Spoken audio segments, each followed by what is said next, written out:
Aroma diffuser bergamot yang mahal dan menenangkan menguar di kamar utama seluas 50 meter persegi itu. Aku, Arini, sedang menutup resleting koper berukuran sedang. Setiap gerakan tanganku terukur, tenang, dan kontras dengan kekacauan yang tersembunyi di balik raut wajah datarku.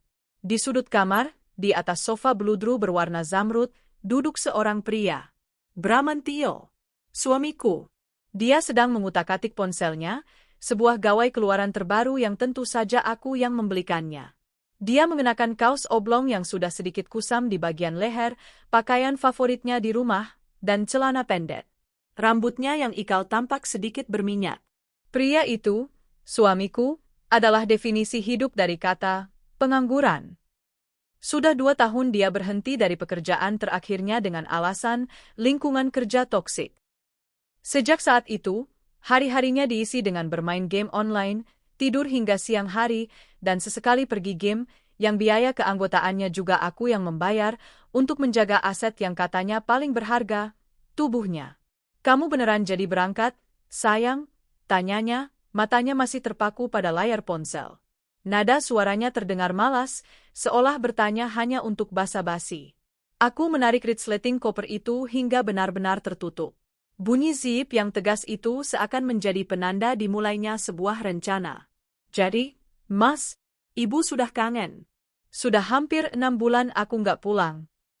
Berapa lama? Tanyanya lagi. Rencananya seminggu, jawabku singkat, sambil mengangkat koper itu dari tempat tidur.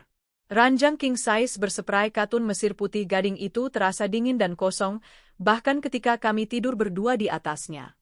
Bram akhirnya meletakkan ponselnya dan berdiri. Dia menghampiriku, memasang ekspresi yang dia pikir paling memelas. Dia memelukku dari belakang, meletakkan dagunya di bahuku. Aku bisa mencium aroma asam keringatnya yang bercampur dengan sisa parfum mahal yang kubelikan. Seminggu lama banget, yang nanti aku kangen, rengeknya. Aku menahan rasa mual. Dulu, rengekan ini terdengar manis. Sekarang, itu terdengar seperti taktik seorang parasit yang takut sumber kehidupannya pergi terlalu lama. Kan ada bayi Inah di rumah. Lagi pula kamu bisa main sama teman-teman kamu, kataku, melepaskan pelukannya dengan halus. Tapi kan beda. Dia mencoba mencium leherku. Aku menghindar dengan elegan, pura-pura mengambil tas tanganku di meja rias. Mas, aku berangkat sekarang ya. Takut macet di tol. Nanti kemalaman sampai di kampung. Rumah ini, rumah megah di kawasan elit ini, adalah milikku.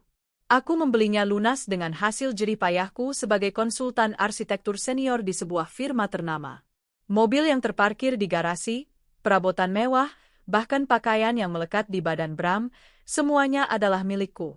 Dia datang padaku 5 tahun lalu hanya dengan koper berisi pakaian, senyum menawan, dan janji-janji manis.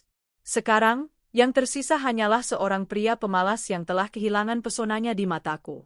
Hati-hati di jalannya, sayang, katanya, mengantarku sampai ke pintu depan. Nanti kalau sudah sampai, langsung kabari aku. Pasti, jawabku. Aku mencium punggung tangannya, sebuah ritual yang kini terasa hampa. Dia balas mencium keningku, sebuah gestur yang terasa palsu. Bei Inah, asisten rumah tangga yang sudah bekerja denganku bahkan sebelum aku menikah, membantuku memasukkan koper ke bagasi mobil. Matanya menatapku penuh arti. Hati-hati di jalan, Non Arini, katanya pelan. Ada kekhawatiran di suaranya, tapi bukan kekhawatiran untuk perjalananku. Itu adalah kekhawatiran yang kami berdua bagi dalam diam. Iya, Bei, tolong jaga rumah ya. Dan tolong awasi Bapak, bisikku sangat pelan saat Bram pura-pura sibuk memeriksa ban mobilku. Bei Inah mengangguk tipis. Pasti, Non. Hati Non Arini juga harus dijaga. Aku masuk ke dalam mobil SUV-ku, menyalakan mesin. Bram melambai dengan senyum lebar. Senyum seorang suami yang baru saja mendapatkan kebebasan. Aku membalas lambaiannya, memasang wajah sedih yang kubuat-buat. Mobilku melaju pelan meninggalkan gerbang rumah yang terbuka otomatis. Aku melihat Bram dari kaca spion. Begitu mobilku berbelok di tikungan jalan, senyum di wajahnya langsung hilang. Dia buru-buru meraih ponsel dari sakunya dan terlihat menelepon seseorang dengan antusias. Aku tersenyum sinis. Dasar buaya darat miskin, gumamku. Rencanaku adalah pulang ke kampung. Itu benar. Tapi rencanaku juga bukan hanya itu. Perjalananku seharusnya memakan waktu 5 jam. Tapi aku tidak mengarahkan mobilku ke jalan tol menuju kampung. Aku mengarahkannya ke sebuah hotel bintang 4 yang letaknya hanya 15 menit dari kompleks perumahanku. Aku sudah curiga selama berbulan-bulan. Semua berawal dari hal-hal kecil. Bram yang semakin protektif dengan ponselnya. Dia yang sering nongkrong sama teman, tapi pulang dengan aroma parfum wanita yang samar. Pengeluaran kartu kredit tambahannya, yang tentu saja aku yang bayar, yang membengkak untuk transaksi di restoran-restoran romantis yang tidak pernah kami kunjungi berdua. Dan puncaknya, 3 hari lalu. Saat itu dini hari, aku terbangun karena haus. Bram tertidur pulas di sampingku, ponselnya tergeletak di meja nakas, tidak terkunci. Sebuah kebodohan fatal darinya. Sebuah notifikasi pesan muncul di layar. Dari nomor yang disimpan dengan nama, klien proyek. Isi pesannya, "Mas, dia jadi pergi lusa? Aku udah nggak sabar, Mas. Pengen banget tidur di kasur empuk kamu itu." Darahku seketika mendidih, namun kepalaku tetap dingin. Kasur empuk kamu? Dia pikir rumah ini, kasur ini, milik Bram? Betapa bodohnya wanita ini. Betapa bejatnya pria di sampingku ini. Dia bahkan tidak punya harga diri untuk menyewa kamar hotel murahan. Dia berencana membawa selingkuhannya ke ranjangku. Ke rumahku, menggunakan uangku untuk menjamu gundiknya. Saat itu juga, sebuah rencana terbentuk di kepalaku. Rencana yang anggun, berkelas, dan mematikan. Aku tidak akan membuang energiku untuk marah-marah. Aku tidak akan menjambak rambut pelakor itu. Tidak, itu terlalu rendah untukku. Aku akan memberi mereka apa yang mereka inginkan, lalu aku akan menghancurkan mereka dengan cara yang paling memalukan. Aku check-in di hotel dengan nama samaran. Aku memesan kamar suite dengan pemandangan kota. Dari jendela kamarku, aku tidak bisa melihat rumahku, tapi aku punya sesuatu yang lebih baik. Seminggu yang lalu, aku menyuruh teknisi kepercayaanku memasang beberapa kamera CCTV tersembunyi di dalam rumah. Di ruang tamu, di ruang makan, dan tentu saja, di sudut kamar tidur utamaku. Aku membuka laptopku, tersambung ke jaringan Wi-Fi hotel yang kencang. Aku menyesap espresso panas yang baru saja diantarkan oleh room service. Aku membuka aplikasi pemantau CCTV. Layar pertama, ruang tamu. Kosong. Layar kedua, ruang makan. Kosong. Layar ketiga, kamar tidur utama. Jantungku berdebar sedikit lebih cepat. Aku melihat Bram. Dia baru saja selesai mandi. Dia terlihat segar, bersiul-siul sambil menyemprotkan parfum terbaikku, bukan parfum miliknya, ke sekujur tubuhnya. Dia mengganti spray yang baru saja kucuci kemarin dengan satu set spray satin berwarna merah marun. Spray favoritku. Bajingan, desisku pelan. Dia ingin membuat gundiknya terkesan. Aku menunggu. 1 jam. 2 jam. Matahari mulai terbenam. Langit Jakarta berubah menjadi oranye keunguan. Lalu, pukul 7 malam, bel rumah berbunyi. Aku beralih ke kamera teras depan. Bram membukakan pintu dengan senyum paling lebar yang pernah kulihat. Di depannya berdiri seorang wanita. Lebih muda dariku, mungkin. Berpakaian cukup ketat, dengan rambut dicat pirang kecoklatan. Dia membawa tas jinjing kecil, seolah dia datang untuk menginap. Dia tidak datang untuk menginap. Dia datang untuk tinggal. Aku melihat Bram merangkul pinggang wanita itu. Aku melihat mereka tertawa. Aku melihat wanita itu menatap takjub ke langit-langit rumahku yang tinggi. Lalu aku melihat Bram membimbingnya. Bukan ke kamar tamu. Bram membimbingnya masuk ke kamar tidur utamaku. Aku memperbesar volume suara di laptopku. Wah, Mas, ini rumah kamu? Gede banget. Mewah banget. Suara wanita itu terdengar norak dan terkesima. Rumah kita, sayang, jawab Bram. Kita, kamar kamu wangi banget. Dan kasurnya astaga, ini kasur yang kamu ceritain itu. Suka? Malam ini, dan seminggu ke depan, ini kasur kamu. Kamu ratunya di sini. Aku menutup laptopku. Cukup. Aku sudah punya semua bukti yang kubutuhkan. Aku mengambil ponselku. Rencananya adalah seminggu. Tapi melihat kebejatannya yang begitu cepat, aku tidak perlu menunggu selama itu. 3 hari sudah lebih dari cukup untuk memberi mereka waktu agar merasa nyaman. Aku memesan tiket kereta palsu, mengedit tanggalnya, dan mengirimkannya ke WhatsApp Bei Inah. Aku memintanya untuk menunjukkannya pada Bram jika dia bertanya, sebagai bukti aku benar-benar di kampung. Rencana awalku adalah pulang seminggu lagi. Tapi aku mengubahnya. Aku akan pulang lebih awal dari rencanaku, gumamku pada bayanganku sendiri di jendela kaca hotel. Aku menghubungi 2 orang. Orang pertama adalah Pak RT. Aku sudah lama kenal beliau, seorang pria sepuh yang sangat menjunjung tinggi nama baik lingkungan. Aku menceritakan kecurigaanku dengan bahasa yang halus, bahwa aku khawatir tamu tak diundang, menginap di rumahku saat aku pergi, dan aku takut terjadi fitnah. Pak RT langsung berjanji akan membantu menegakkan ketertiban. Orang kedua adalah Pak Penghulu. Aku menelepon kantor KUA terdekat dan membuat janji khusus dengan salah satu penghulu dengan alasan darurat keluarga. Tentu saja, amplop tebal sudah kusiapkan untuk memuluskan segalanya.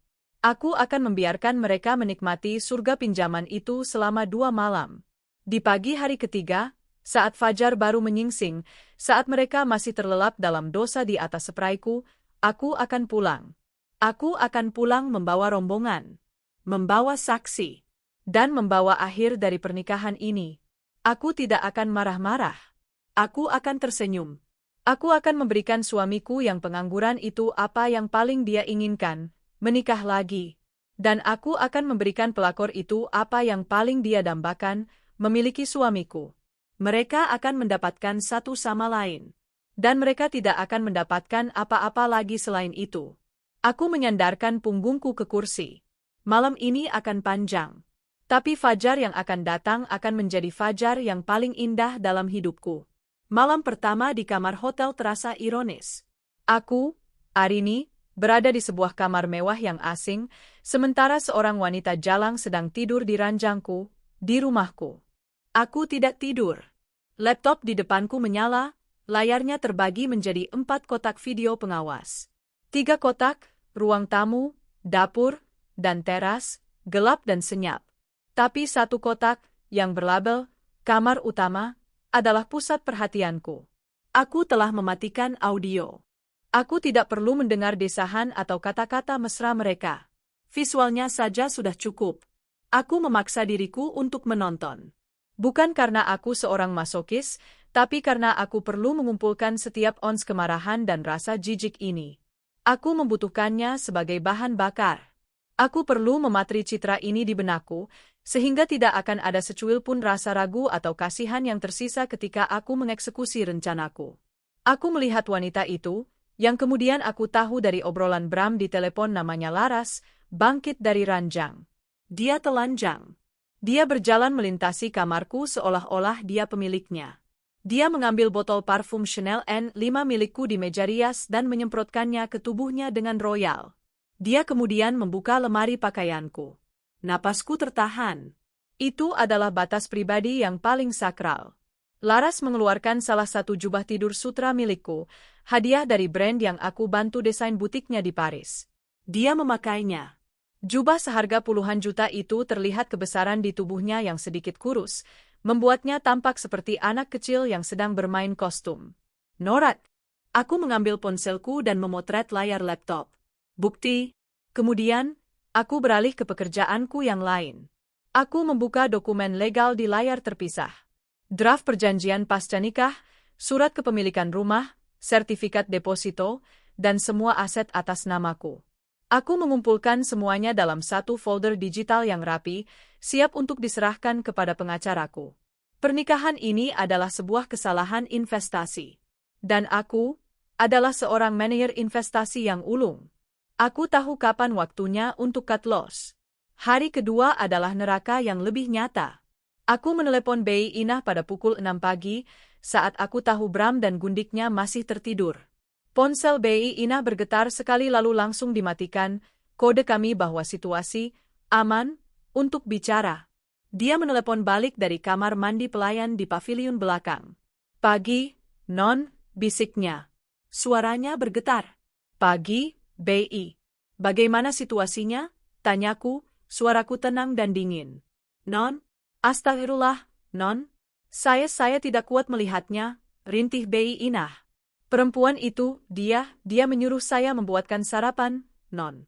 Dia duduk di meja makan utama, di kursi Non Arini. Dia memanggil saya, Bit, dengan nada membentak. Aku memejamkan mata sejenak. Bram, si pemalas itu, bahkan tidak bisa membuatkan sarapan untuk gundiknya. Dia menyuruh asisten rumah tanggaku. BI Inah, kataku dengan nada tegas namun menenangkan. Tolong, tahan sebentar lagi. Anggap saja Bibi sedang melayani tamu. Lakukan saja apa yang mereka minta. Tapi ingat, BI, catat semuanya. Apa yang dia sentuh, apa yang dia makan, apa yang dia pakai. Siap, Non. Tadi dia juga bertanya kapan baju-baju di koper kecilnya bisa dicuci. Saya bilang mesin cuci sedang rusak. Saya tidak sudi mencuci baju perempuan itu, lapor BI Inah. Aku hampir tersenyum. Bagus, BI. Ide bagus. Bilang saja semua alat elektronik sedang bermasalah. Jangan layani mereka berlebihan. Cukup buatkan makanan agar mereka tidak curiga. Baik, Non. Lalu, Non, tadi malam. Saya tahu, BI. Saya melihatnya, potongku cepat. Aku tidak ingin mendengar deskripsi verbal dari apa yang sudah kulihat secara visual. Non Arini yang sabar, ya. Non Arini wanita kuat. Saya bukan sabar, BI. Saya sedang menunggu. Besok pagi. Bersiaplah besok pagi, kataku. Aku menutup telepon. Aku kembali ke laptopku. Pukul 10 pagi. Pasangan haram itu baru saja bangun. Aku melihat mereka di kamera ruang makan. Mereka sarapan dengan rakus. Bram mengenakan kaos buluk favoritnya yang akan menjadi pakaian terakhirnya di rumah ini. Laras masih mengenakan jubah sutraku. Mereka tertawa-tawa. Laras menyuapi Bram. Mereka terlihat seperti pasangan muda yang sedang berbulan madu. Bulan madu di atas penderitaanku. Bulan madu dengan biaya dariku. Aku melacak kartu kredit tambahan yang kupegang Bram. Pukul 13.04, transaksi di Seafood Paradise, Mall Elite. Rp1.874.000. Pukul 15.22, transaksi di Cinema Premier. Rp750.000. Pukul 17.40, transaksi di butik Zara. Rp3.200.000. Bram, si pengangguran itu, menggunakan uangku untuk membelikan baju baru untuk pelakornya. Mungkin karena BI Inah bilang mesin cuci rusak. Bodoh, gumamku. Kalian berdua sama-sama bodoh. Laras mengira dia telah menemukan tambang emas. Dia mengira Bram adalah pria kaya yang sukses.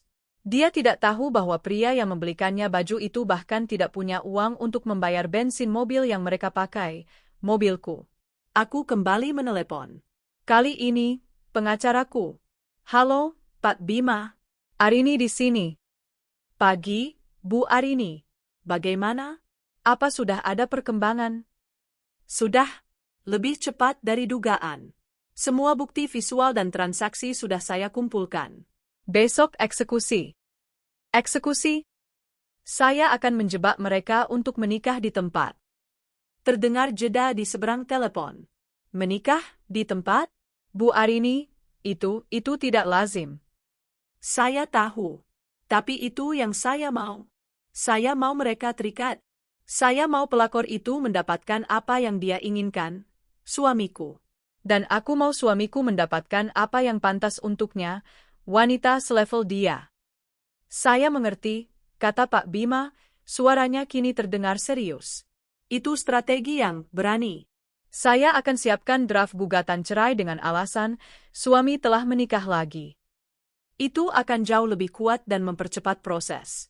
Tidak perlu ada pembagian harta gonogini, karena semua aset terbukti milik ibu sebelum pernikahan, dan ibu memiliki bukti perselingkuhan yang tak terbantahkan. Ibu akan keluar dengan bersih. Tepat sekali, Pak Bima. Saya ingin keluar dari drama ini secepat mungkin, sebersih mungkin, dan seanggun mungkin.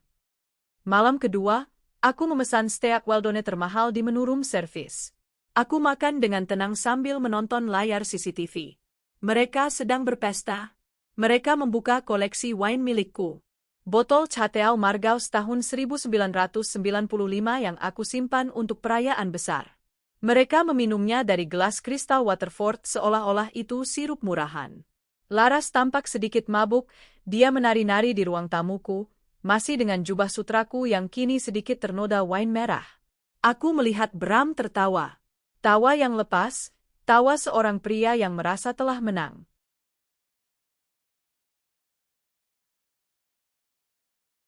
Dia mengira aku, istrinya yang penurut dan bodoh, sedang berada di kampung, mengurusi ibu yang sakit. Dia mengira dia adalah raja di istanaku. Dia tidak tahu, raja itu akan segera digulingkan saat fajar. Aku menatap pemandangan di kamarku. Ranjangku. Spray merah marun yang kupilih. Aku melihat mereka masuk ke kamar. Aku melihat Laras mendorong Bram ke ranjang. Aku melihatnya mengambil remote AC, membuat suhu ruangan sedingin mungkin, lalu menarik selimut tebal hingga ke dagu mereka. Dia benar-benar ingin tidur di kasurku. Dia ingin mengambil posisiku. Aku tersenyum. Silakan, Laras, bisikku pada layar laptop. Nikmatilah malam terakhirmu di surga. Karena besok, kamu akan menikah dengan neraka. Aku mematikan layar. Aku sudah cukup melihat. Aku menyiapkan pakaianku untuk besok. Bukan gaun. Bukan pakaian berkabung. Aku menyiapkan setelan kerja terbaikku. Sebuah power suit berwarna navy blue yang tajam, blus sutra putih bersih, dan sepatu hak tinggi stiletto berwarna nude. Aku akan datang ke rumahku bukan sebagai istri yang tersakiti, tapi sebagai pemilik properti yang akan melakukan penggusuran. Aku tidur. Nyenyak. Untuk pertama kalinya dalam berbulan-bulan. Pukul 4.30 pagi. Jakarta masih diselimuti kegelapan dan sisa gerimis semalam. Udara terasa dingin dan tajam. Aku check out dari hotel. Aku mengendarai mobilku bukan menuju gerbang utama kompleks, tapi ke jalan kecil di belakang. Aku parkir di dekat pos keamanan yang sepi. Aku berjalan kaki dalam keheningan fajar. Pukul 5.15. Aku tiba di depan rumahku. Gerbangnya tertutup rapat. Lampu teras mati. Semua terlihat damai. Di seberang jalan, di bawah pohon rindang, dua sosok sudah menunggu. Yang pertama adalah Pak RT. Beliau mengenakan baju koko putih bersih dan peci. Wajahnya tampak tegang dan serius. Di belakangnya, berdiri dua petugas hansip, membawa senter dan pentungan, tampak siap siaga. Pagi, Pak RT, sapaku pelan. Pagi, Bu Arini. Beliau menatapku. Ibu yakin? Kita tidak panggil polisi saja. Saya yakin, Pak. Ini masalah internal, tapi saya butuh Bapak sebagai saksi dan penegak ketertiban warga. Saya tidak mau ada fitnah, saya mau semua selesai sesuai aturan, kataku, mengulangi alasan yang kuberikan di telepon. Pak RT mengangguk. Baik, demi nama baik warga, kita harus tertibkan. Ini memalukan, ada yang membawa tamu bukan muhrim menginap. Tepat pukul 5.20, sebuah mobil kijang tua berhenti tak jauh dari kami. Seorang pria paruh baya berwajah teduh, juga mengenakan baju koko dan peci, turun membawa sebuah tas map. Itu Pak Penghulu Rahman. Ibu Arini, tanyanya. Benar, Pak. Terima kasih sudah bersedia datang sepagi ini, kataku sambil menyalaminya. Saya sudah siapkan semua berkas yang Ibu minta. Ini situasinya darurat, ya, Bu? Tanyanya, tampak sedikit ragu. Sangat darurat, Pak. Ini demi mencegah perzinaan yang lebih jauh, kataku dengan nada prihatin yang kubuat-buat. Aku menatap ketiga pria itu. Pak RT, Pak Penghulu, dan dua hansip. Rombongan pengantin sudah siap. Aku mengeluarkan kunci rumahku dari tas. Bukan kunci yang biasa kubawa, tapi kunci cadangan yang aku simpan, yang Bram tidak tahu aku memilikinya. Mereka masih tidur. Mereka tidak akan mendengar kita masuk, bisikku. Bei Ina sudah membukakan kunci pintu belakang untuk kita. Aku memberi isyarat. Kami berlima melintasi jalan yang sepi, menuju ke sisi rumah, ke pintu pelayan. Jantungku berdebar. Bukan karena takut, Ini adalah debaran seorang pemburu yang akan segera menangkap mangsanya. Aku memutar knop pintu. Tidak terkunci. Bei Inah telah melakukan tugasnya. Kami masuk ke dalam rumahku yang gelap. Satu persatu, dalam keheningan total. Aroma rumahku terasa asing. Tercemar oleh parfum murah laras dan bau alkohol sisa semalam. Kami berdiri di ruang makan yang remang-remang. Aku memberi isyarat pada Pak RT. Lalu, aku berjalan ke panel listrik utama dan klik. Aku menyalakan semua lampu di rumah. Ruang tamu, ruang makan, dapur, lorong, semuanya bermandikan cahaya terang yang tiba-tiba. Sekarang, bisikku, kami berjalan beriringan menuju kamar tidur utama. Kami berdiri di depan pintu kamar tidur utama. Pintu kayu jati solid setinggi 3 meter itu terasa seperti gerbang menuju neraka pribadi yang mereka ciptakan. Rumahku terang benderang oleh lampu kristal, namun lorong di depan kamar ini terasa paling gelap. Pak RT dan kedua hansip tampak tegang. Pak Penghulu Rahman memeluk map di dadanya, wajahnya terlihat prihatin sekaligus tegas. Aku menatap mereka satu persatu. Bapak-bapak, kataku dengan suara yang kuusahakan tetap tenang. Apapun yang kita lihat di dalam, saya mohon, jangan ada kekerasan. Kita selesaikan ini dengan cara yang beradab. Sesuai permintaan saya. Tentu, Bu Arini, jawab Pak RT, suaranya berat. Tapi perbuatan amoral tetap harus ditindak. Aku mengangguk. Aku tidak memasukkan kunci ke lubang kunci. Itu akan menimbulkan suara. Aku memegang gagang pintu. Tanganku dingin, tapi tidak gemetar. Dengan sekali tarikan napas panjang, aku menekan gagang itu ke bawah. Pintu terbuka tanpa suara. Aroma pertama yang menghantamku adalah campuran yang memuakkan. Bau anggur asam sisa semalam, keringat, aroma parfumku Chanel N5 yang dipakai berlebihan, dan bau anyir dosa yang pekat. Ruangan itu gelap. Tirai black coat masih tertutup rapat. Aku tidak melangkah masuk. Aku hanya berdiri di ambang pintu, membiarkan cahaya terang dari lorong membelah kegelapan di dalam. Biarkan mata bapak-bapak melihat, bisikku. Sinar lampu dari lorong jatuh tepat di atas ranjang king size milikku. Di atas spray satin merah marun yang kini kusut tak berbentuk. Di sanalah mereka. 2 tubuh terlelap dalam kepompong selimut tebal. Bram, suamiku, bertelanjang dada, punggungnya menghadap pintu. Di dalam pelukannya, meringkuk sesosok wanita. Rambut pirang kecoklatannya yang kusut tersebar di atas bantalku. Lengan wanita itu melingkar erat di pinggang Bram. Mereka tidur begitu nyenyak, begitu damai. Seolah mereka berada di tempat yang paling aman di dunia. Astagfirullahaladzim. Desis Pak RT pelan. Kedua hansip di belakangnya terlihat menahan amarah. Pak Penghulu membuang muka sejenak, tak sanggup melihat pemandangan itu. Aku meraih saklar lampu di dinding sebelah pintu. Klik. Lampu chandelier utama di kamar itu menyala seketika. Ratusan kristal kecil membiaskan cahaya keemasan yang terang benderang, menyorot langsung ke panggung perzinaan mereka. Gerakan pertama datang dari Bram. Cahaya yang tiba-tiba itu membuatnya mengerang. Dia menggeliat, lalu bergumam, "Yang matiin lampunya, Sil." "Mas, apa sih?" Wanita itu, laras, ikut menggeliat. Lalu, keheningan yang janggal itu pasti terasa oleh mereka. Bram perlahan membuka matanya. Dibutuhkan 1 detik baginya untuk memfokuskan pandangan.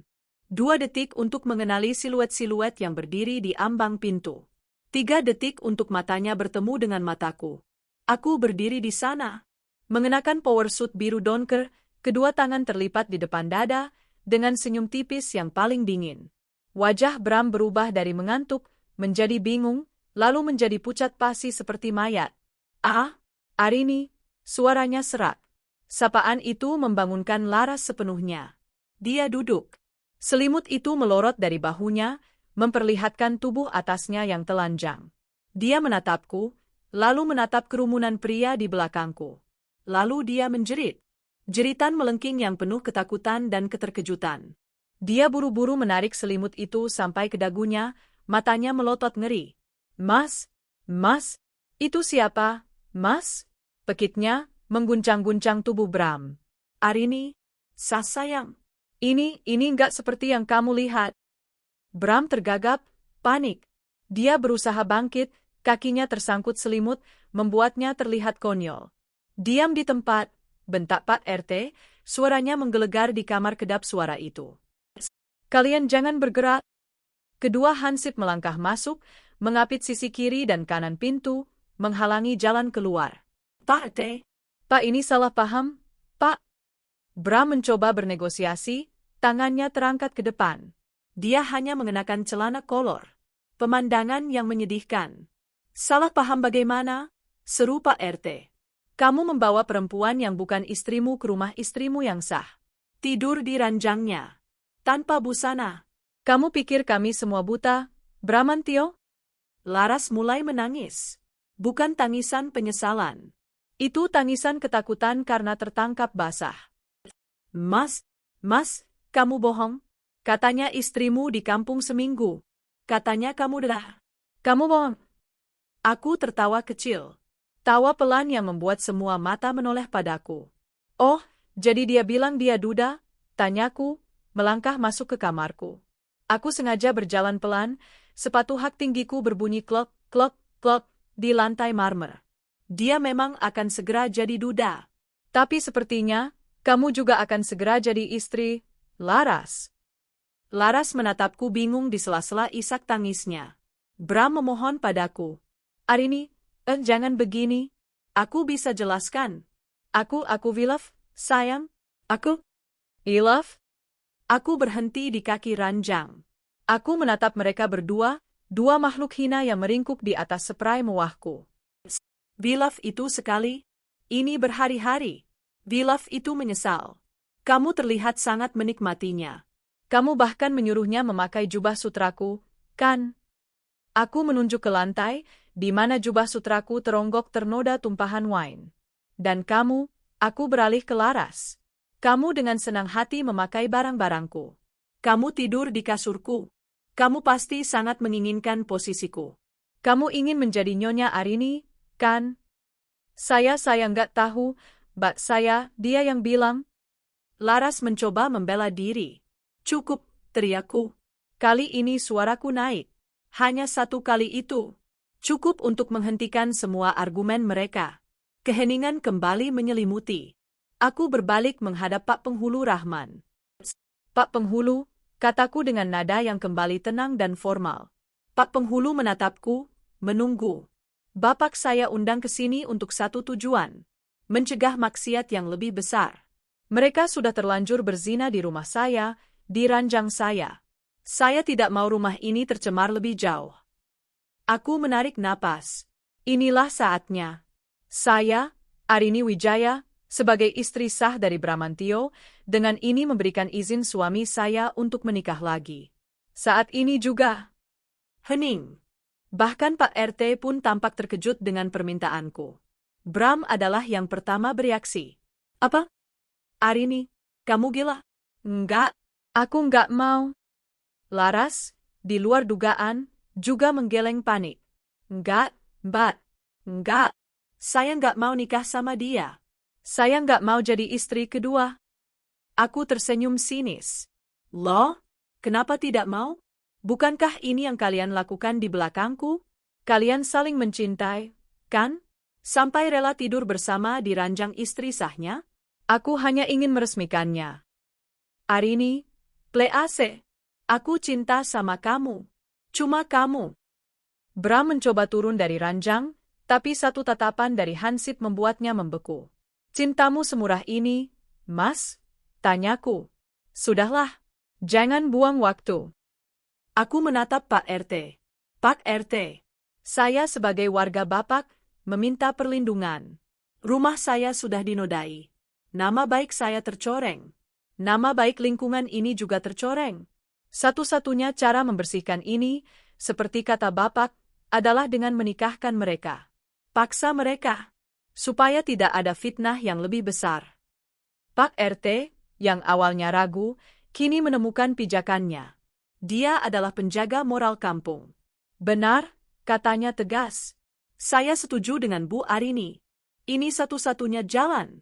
Daripada kalian saya seret ke kantor polisi dan saya arak keliling kompleks, lebih baik kalian menikah sekarang juga. Pak, tapi saya sudah punya istri, jerit Bram. Istrimu sudah memberi izin, bentak Pak RT. Pak Penghulu, laksanakan. Ini demi maslahat umat.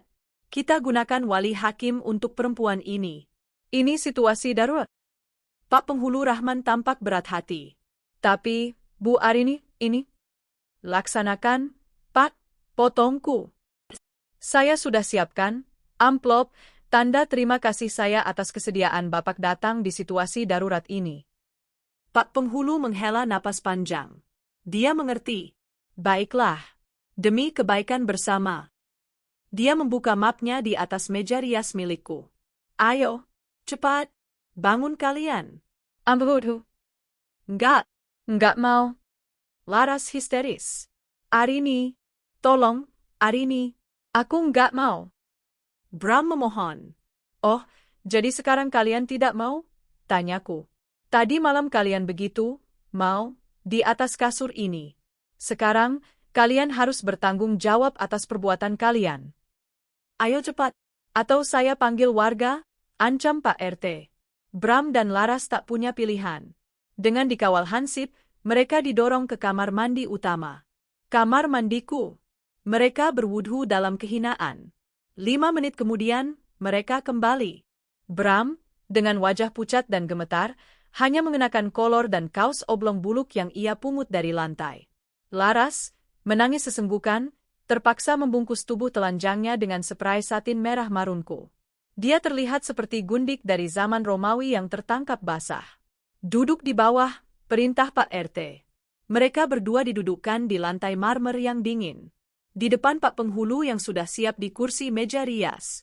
Pak RT dan 2 Hansip menjadi saksi. Aku berdiri di belakang mereka. Menonton. Saudara Bramantio, Pak Penghulu memulai, suaranya terdengar berat. Kamu akan saya nikahkan dengan saudari. Laraswati. Cicit Laras. Laraswati, dengan wali hakim. Bagaimana dengan mas kawinnya? Bram menatap Pak Penghulu dengan pandangan kosong. Mas kawin? Dia bahkan tidak punya uang sepeser pun di kantongnya. Semua dompet dan hartanya adalah milikku. Dia menatapku, memohon. Aku tersenyum. Mas kawin, ya? Aku berjalan ke laci meja rias. Aku membukanya, mengambil sebuah kotak beludru kecil berwarna biru kusam. Aku membukanya, dan melemparkannya ke pangkuan Laras. Isinya adalah sebuah kalung emas imitasi murahan. Hadiah pertama yang Bram berikan padaku saat kami pacaran, saat dia masih menjadi pria miskin yang merayuku. Aku tidak pernah memakainya. Pakai itu, kataku. Itu mas kawin dari suamimu. Sesuai dengan harganya. Laras memegang kotak itu, gemetar. Wajah Bram memerah pada menahan malu yang luar biasa. Dia tahu persis kalung apa itu. Baik, kata Pak Penghulu, mengabaikan drama itu. Kita mulai. Saudara Bramantio bin, almarhum, Suhardi. Pak Penghulu menjabat tangan Bram yang dingin dan berkeringat. Saya nikahkan dan saya kawinkan engkau dengan Laraswati binti, almarhum, Abdullah, dengan mas kawin perhiasan imitasi tersebut, dibayar tunai. Keheningan mencekam. Bram menatapku untuk terakhir kalinya. Matanya penuh putus asa. Aku hanya menatapnya lurus, datar, tanpa emosi. Cepat jawab, bentak Pak RT. Bram menarik napas panjang yang bergetar. Saya tak terima nikahnya Laraswati binti Abdullah dengan mas kawin tersebut tunai. Bagaimana para saksi? Tanya Pak Penghulu. Sah, kata Pak RT dengan suara keras. Sah, sahut kedua Hansip. Alhamdulillah, tutup Pak Penghulu, lebih terdengar seperti helaan napas pasrah. Selesai. Hanya butuh waktu kurang dari 10 menit untuk meresmikan kehancuran mereka. Di kamarku. Di atas noda mereka sendiri. Bram terduduk lemas di lantai, menunduk dalam. Dia kini seorang pria beristri 2. Laras, istri barunya, menangis sejadi-jadinya, wajahnya terbenam dalam balutan spray merahku. Dia baru saja menikah dengan pria yang dia kira kaya, dalam kondisi paling hina yang bisa dibayangkan seorang wanita. Dia mendapatkan suamiku, tapi dia tidak mendapatkan apa-apa. Aku berdiri tegak. Aku tidak menangis. Aku tidak berteriak. Aku, Arini, Baru saja menyelesaikan langkah jitu pertamaku. Aku telah mengikat parasit itu dengan parasit lainnya. Selamat atas pernikahan kalian, kataku. Suaraku terdengar asing di telingaku sendiri. Begitu tenang. Begitu berkelas. Sekarang, lanjutku. Babak kedua dimulai. Hening yang tercipta setelah kata, sah, itu lebih menusuk daripada jeritan manapun. Itu adalah hening yang pekat, penuh dengan kekalahan, rasa malu, dan keterkejutan yang membeku. Bramantio, suamiku, atau lebih tepatnya, mantan suamiku secara batin, terduduk di lantai marmer yang dingin. Pria yang dulu kupuja karena pesonanya, kini hanyalah gumpalan daging menyedihkan dalam balutan kolor dan kaos bulu. Bahunya merosot, kepalanya tertunduk dalam. Dia hancur. Di sampingnya, istri barunya, Laraswati. Wanita itu masih terisak, namun isakannya kini berubah. Ada nada kemarahan dan ketakutan yang baru. Dia memegangi spray satin merah marun itu di dadanya seolah itu adalah baju zirah, padahal itu adalah bendera kekalahannya. Pak Penghulu Rahman mengemasi matnya dengan cepat. Wajahnya syarat akan kelegaan karena tugas yang canggung ini telah usai. Tugas saya selesai di sini, Bu Arini, Pak RT, katanya, bergegas ingin pergi dari atmosfer beracun ini. Tunggu sebentar, Pak, kataku. Suaraku memecah keheningan. Bapak semua adalah saksi. Saksi pernikahan, dan sekarang, saksi pengusiran. Bram mengangkat kepalanya. Matanya merah dan liar. Arini, please, jangan bercanda. Ini sudah keterlaluan. Batalkan ini semua. Aku ceraikan dia. Aku ceraikan Laras sekarang juga. Ceraikan aku. Laras menjerit, matanya melotot pada Bram. Setelah apa yang kamu lakukan? Kamu bilang kamu duda. Kamu bilang kamu kaya. Kamu pembohong. Bajingan kamu, Mas. Diam kamu, jalang, balas Bram, amarahnya meledak karena malu. Sudah cukup, bentak Pak RT. Jaga mulut kalian. Kalian baru saja sah menikah di hadapan Gusti Allah. Aku tertawa. Kali ini bukan tawa kecil. Aku tertawa lebar, tawa yang lepas dan penuh kemenangan. Tawa yang membuat seisi ruangan menatapku ngeri. Hahaha, lihatlah, kataku, menunjuk mereka berdua dengan jari telunjukku yang lentik. Pengantin baru sudah bertengkar. Betapa romantisnya. Aku melangkah mendekati Laras. Wanita itu menyusut ketakutan. Aku berjongkok di depannya, menatap lurus ke matanya yang basah oleh air mata dan sisa eyeliner murahan yang luntur. Laraswati, sapaku dengan nada manis yang dibuat-buat. Selamat, ya. Kamu berhasil. Kamu berhasil mendapatkan suamiku. Dia hanya bisa terisak. Tapi ada satu hal kecil yang sepertinya lupa Bram jelaskan padamu, lanjutku. Aku berdiri dan mulai berjalan mengelilingi kamarku. Aku menyentuh meja rias kayu walnut solid di sudut. Kamu lihat ini? Desain khusus. Aku yang gambar, aku yang bayar. Aku menunjuk walk-in closet dengan pintu kaca buram. Di dalam sana, ada puluhan tas branded dan ratusan pasang sepatu. Semuanya milikku. Aku menepuk dinding. Rumah ini. Rumah megah yang membuat matamu silau saat pertama kali masuk. 3 lantai, kolam renang air hangat, garasi isi 2 mobil Eropa. Kamu tahu sertifikatnya atas nama siapa? Laras menggeleng pelan, bibirnya bergetar. Atas namaku. Arini Wijaya. Nama gadisku. Aku membelinya lunas 5 tahun sebelum aku bertemu pria ini.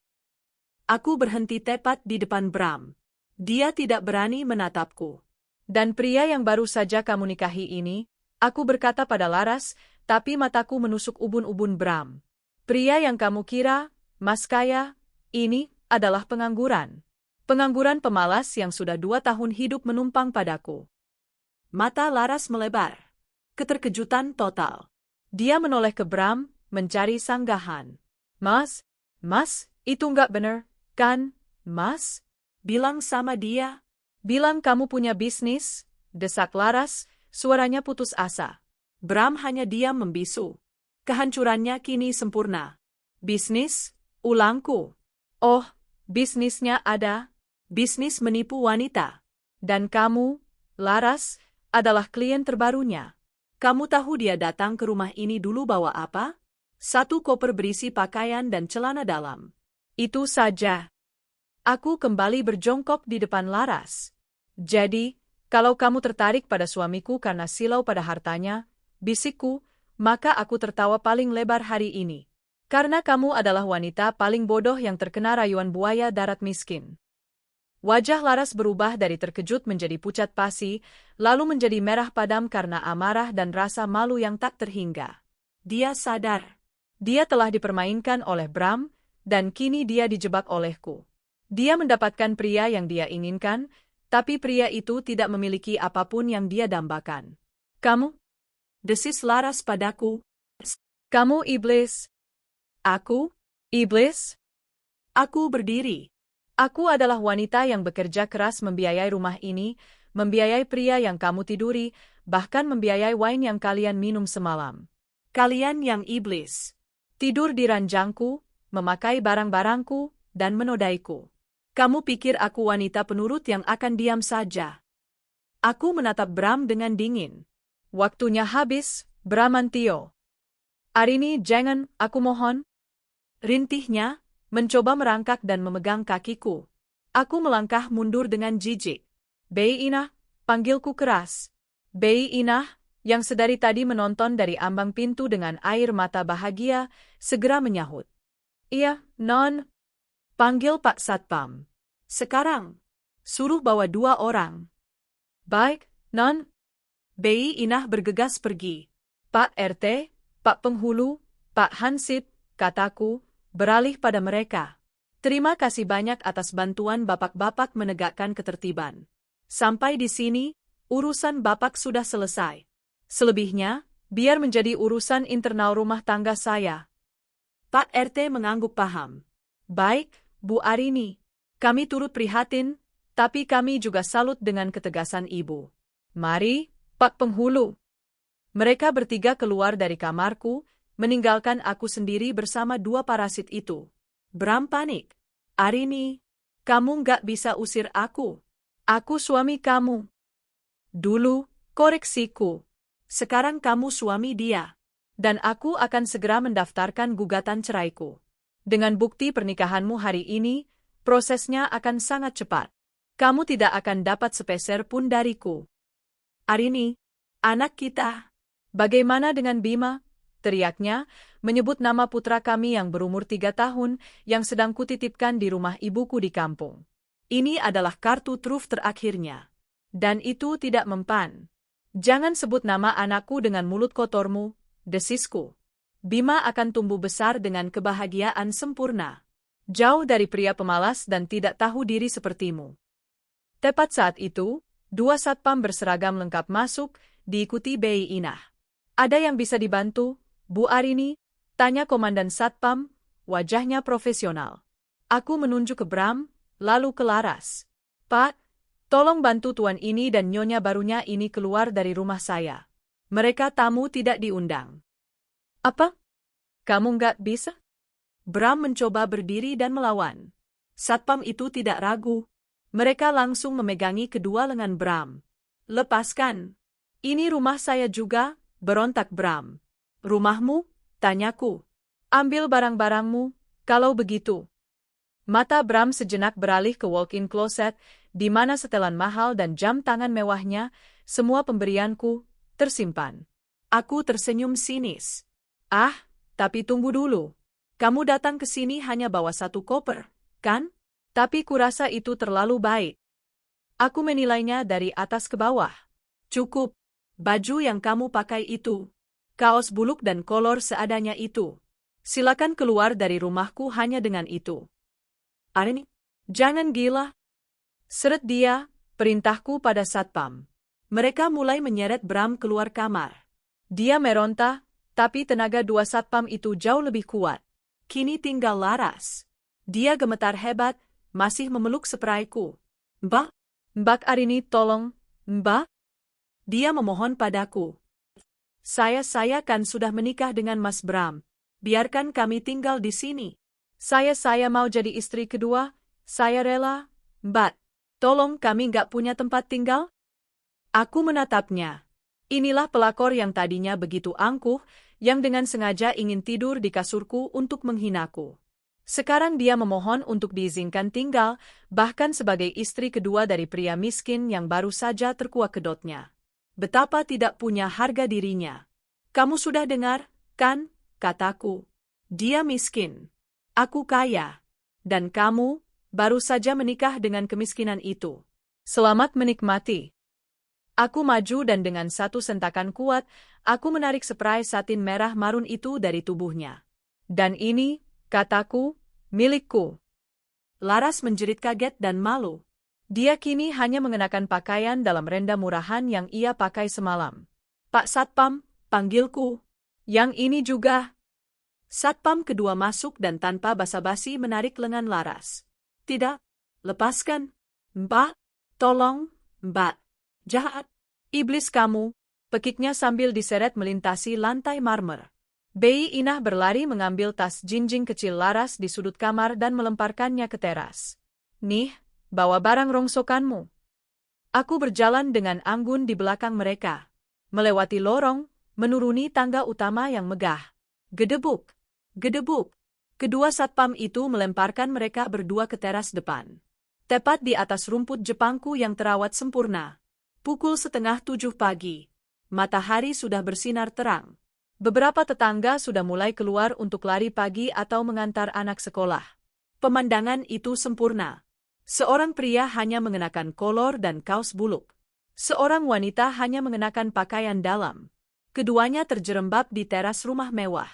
Bram berusaha bangkit, wajahnya ungu karena marah dan malu. Laras buru-buru memungut tasnya, mencoba menutupi tubuhnya. Arin, kamu akan menyesal. Aku akan tuntut kamu, teriak Bram. Aku berdiri di ambang pintu, kedua tangan bersedekap. Aku memandangi mereka berdua. Sampah. Silakan, jawabku tenang. Pengacaraku sudah menunggu. Sekarang, pergi dari properti saya. Pak Satpam, kataku pada penjaga. Pastikan mereka keluar dari gerbang. Dan jangan pernah izinkan mereka masuk lagi. Bu. Aku berbalik. Aku tidak perlu melihat lagi. Aku melangkah masuk ke dalam rumahku. Bei Inah, kataku. Blam. Pintu utama kututup dengan keras. Mengunci mereka di luar. Aku bersandar sejenak di pintu kayu yang kokoh itu. Aku mendengar teriakan marah Bram dan Laras di luar. Samar-samar terdengar suara gerbang otomatis yang ditutup paksa oleh satpam. Lalu, hening. Aku membuka mataku. Aku melihat ke dalam rumahku. Rumahku yang kini kembali menjadi milikku seutuhnya. Non, panggil Bei Inah pelan. Wajahnya penuh haru. Aku tersenyum padanya. Senyum pertama yang tulus dalam berbulan-bulan. Sudah selesai, Be.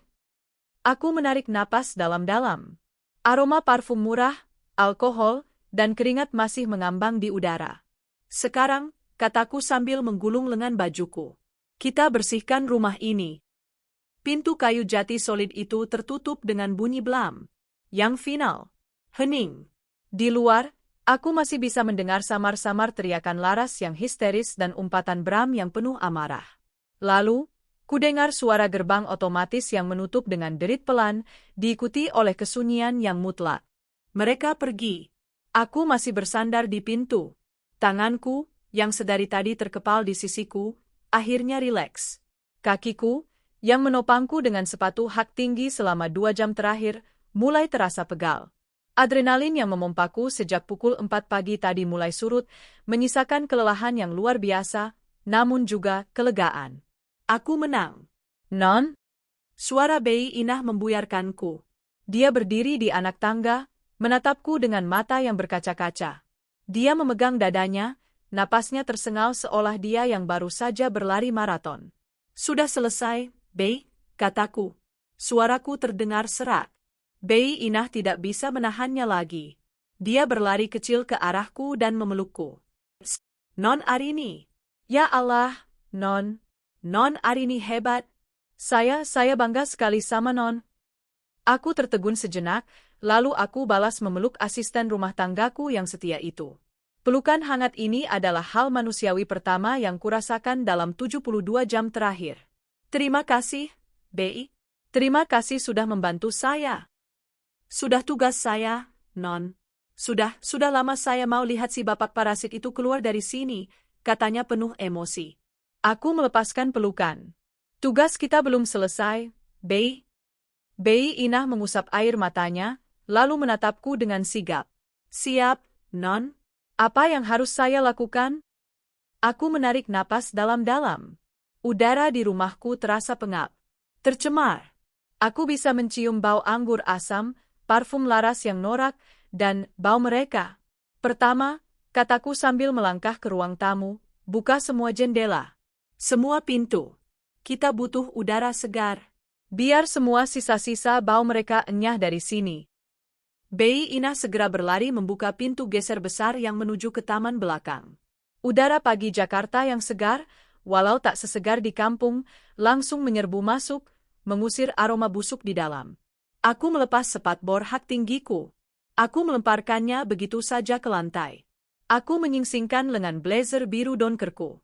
Kita mulai dari sumbernya, kataku. Aku berjalan menaiki tangga. Setiap langkah terasa berat, namun pasti. Aku kembali ke kamar tidur utamaku. Pemandangannya kini, tanpa dua aktor hina itu, terlihat lebih mengenaskan. Ranjang itu. Spray merah marun yang kutarik dari tubuh laras kini teronggok di lantai. Selimut tebal yang mereka pakai tergulung kusut. 2 bantal berbekas noda. Di meja nakas, 2 gelas kristal ternoda sisa wine. Botol Chateau Margaux yang mahal itu tergeletak miring. Di lantai dekat meja rias, berkilauan sesuatu yang kecil. Aku mendekat. Kalung emas imitasi murahan itu. Mas kawin mereka. Aku berbalik. Bei Inah. Tolong ambilkan kantong sampah hitam ukuran paling besar. 3 atau 4 kantong. Dan sarung tangan karet. Baik, Non. Sambil menunggu Bei Inah, aku berjalan ke walk-in closet. Separuh ruangan ini adalah milikku. Separuh lagi, miliknya. Aku membuka lemari di bagiannya. Deretan setelan jas mahal yang kubelikan. Kemeja-kemeja sutra. Jam tangan mewah yang kuberikan sebagai hadiah ulang tahun. Sepatu kulit impor. Dulu, aku senang mendandaninya. Aku ingin suamiku terlihat berkelas, sepadan denganku. Aku tidak sadar aku hanya sedang memakaikan baju monyet. Bei Inah datang membawa kantong sampah dan sarung tangan. Aku memakai sarung tangan itu. Rasanya seperti akan melakukan operasi bedah. Kita mulai, Bei.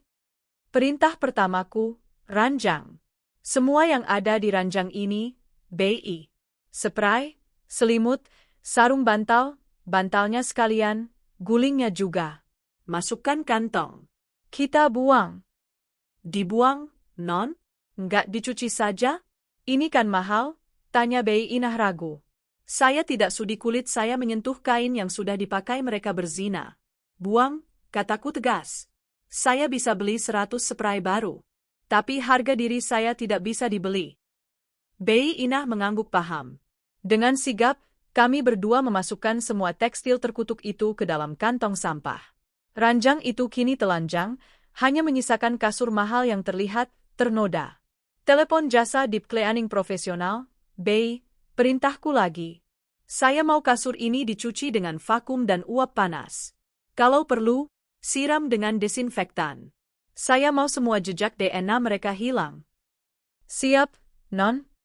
Lalu, mataku tertuju pada kalung imitasi di lantai. Aku memungutnya dengan 2 jari bersarung tangan, seolah itu adalah bangkai kecoa. Ini, katak sambil menjatuhkannya ke kantong sampah, juga. Gelas kristal. Cuci dengan sabun paling keras, Bei. Lalu simpan di gudang. Saya tidak mau pakai gelas itu lagi. Botol wine kosong. Buang. Lalu, kami pindah ke walk-in closet. Ini bagian yang paling menyenangkan, kataku. Aku mulai menarik semua pakaian di bagian lemari Bram. Setelan jas, kemeja, kaos gym, celana. Masukkan semua ke kantong, Bei. Ini juga dibuang, Non? Tidak. Ini terlalu bagus untuk dibuang. Tapi saya juga tidak sudi menyumbangkannya. Nanti karma buruknya menular, aku berpikir sejenak. Ah, begini saja. Nanti Bibi telepon paman Bibi yang tukang loak itu. Suruh dia ambil semua? Bilang saja ini baju-baju bekas, jual kiloan. Uangnya, kasih ke panti asuhan. Biar jadi pembersihan. Ide bagus, Non. Bei Inah tersenyum lebar. Dia tampak sangat menikmati proses pembersihan ini. Semua jam tangan, sabuk, sepatu, bahkan pakaian dalam bram yang ada di laci, semua kami masukkan ke kantong-kantong besar. Dalam 1 jam, sisi lemari itu kosong melompong. Seolah Bramantio tidak pernah ada. Terakhir, kamar mandi. Sikat gigi, parfum, skincare mahal, yang tentu saja kubelikan, yang dia pakai. Aku menyapunya dengan tanganku, langsung ke tempat sampah. Saya akan renovasi kamar mandi ini, gumamku. Pukul 10 pagi. Rumahku sudah bersih. Jendela terbuka lebar. Bau desinfektan dan sabun lemon kini menggantikan bau busuk tadi. Kantong-kantong sampah hitam berisi masa laluku sudah menumpuk di garasi, menunggu diangkut. Bei, tolong buatkan saya teh jahe hangat. Saya di ruang kerja, kataku. Baik, Non. Aku masuk ke ruang kerjaku. Ruangan yang sakral bagiku. Tempat di mana Bram tidak pernah diizinkan masuk. Aku duduk di kursi kerjaku yang ergonomis. Aku menyalakan laptop. Dan aku mulai menelepon. Telepon pertama, Pak Bima, pengacaraku. Pagi, Pak Bima. Arini di sini. Pagi, Bu Arini. Saya sudah menunggu kabar Anda. Bagaimana? Sudah selesai, Pak. Sesuai rencana. Bahkan lebih baik. Lebih baik bagaimana, Bu? Mereka sudah menikah. Hening sejenak. Maaf, Bu? Maksud Ibu? Saya panggil Pak RT dan Pak Penghulu. Mereka tertangkap basah. Saya paksa mereka menikah di tempat. Saya, sebagai istri sah, memberi izin. Pak RT dan 2 hansip menjadi saksi. Sah. Terdengar suara Pak Bima tersedak kopinya. Bu Arini? Anda brilian. Itu luar biasa. Ini membuat kasus kita 100% menang mutlak. Ini bukan lagi sekadar perselingkuhan, ini adalah suami yang menikah lagi tanpa sepengetahuan, tidak, dengan izin paksa. Ini akan mempercepat proses cerai kilat. Itu yang saya mau, Pak. Saya mau surat cerai di tangan saya minggu depan, kalau bisa. Dan pastikan dia tidak mendapat sepeser pun. Semua aset atas nama saya. Saya jamin, Bu. Dengan bukti pernikahan baru ini, dia tidak punya dasar hukum untuk menuntut apapun. Saya akan segera daftarkan gugatan Ibu hari ini juga. Saya juga akan kirimkan surat larangan resmi agar dia tidak bisa mendekati Ibu atau properti Ibu. Bagus. Terima kasih, Pak Bima. Telepon kedua, tukang kunci. Selamat pagi. Saya Arini dari Kompleks Permata Hijau. Saya butuh ganti semua kunci di rumah saya. Gerbang, pintu utama, pintu servis, pintu kamar tidur utama. Semuanya. Bisa kirim teknisi hari ini? Saya bayar cash berapapun biayanya. Siang ini bisa, Bu. Saya tunggu. Telepon ketiga. Ini adalah telepon yang paling penting. Aku menekan nomor ibuku di kampung. Jantungku yang tadinya sedingin es, kini mulai terasa hangat. Halo, Assalamualaikum, Bu. Waalaikumsalam. Enduk, Arini? Lo, kamu di mana? Kok nggak ada kabar dari kemarin? Suara ibuku terdengar khawatir. Arini sudah di Jakarta, Bu. Loh, katanya seminggu? Ada apa? Kamu bertengkar sama Bram? Bima dari tadi nyariin kamu. Mendengar nama putraku, Bima, pertahananku yang kokoh itu akhirnya retak. Air mata yang kutahan sejak pagi, yang tidak keluar saat aku melihat pengkhianatan, yang tidak keluar saat aku mengusir mereka, kini menggenang di pelupuk mataku. Bu? Suaraku bergetar. Semuanya sudah selesai, Bu. Ceritanya panjang. Tapi, Mas Bram sudah pergi. Pergi selamanya dari rumah ini. Hening sejenak di seberang sana. Ibuku adalah wanita bijak. Dia langsung mengerti. Alhamdulillah, hanya itu yang ibuku katakan. Yang penting kamu dan Bima selamat. Aku baik-baik saja, Bu, kataku, sambil mengusap air mata yang akhirnya jatuh. Ini bukan air mata kesedihan. Ini air mata kelegaan. Bu, Bima mana? Aku kangen sekali. Sebentar, Endo. Kudengar ibuku memanggil. Bima, sayang. Ini loh, Bunda telepon. Lalu, kudengar suara yang paling kurindukan di dunia. Suara tawa kecil yang berlari, diikuti suara cemprengnya yang riang. Bunda Bunda di mana? Bunda kapan pula? Tangisku pecah. Aku tertawa sambil menangis. Halo, sayang, ini Bunda. Bunda di rumah. Bunda kok nangis? Enggak, sayang. Bunda enggak nangis. Bunda kangen banget sama Bima. Bima baik-baik di sana sama nenek. Baik, Bunda. Bima tadi maem ayam goreng. Bunda, Bima kangen. Iya, sayang. Bunda juga. Dengar, Bunda akan jemput Bima. Mungkin besok. Kita akan pulang ke rumah. Rumah kita. Asik, Bunda. Bima sayang Bunda. Bunda lebih sayang Bima. Selamanya. Aku menutup telepon. Aku menatap keluar jendela ruang kerjaku. Langit biru cerah. Rumahku sunyi. Bersih. Semua parasit sudah hilang. Aku baru saja menghancurkan pernikahanku, menghancurkan 2 orang yang telah mengkhianatiku, dengan cara yang paling anggun dan berkelas. Tanpa berteriak, tanpa menjambak.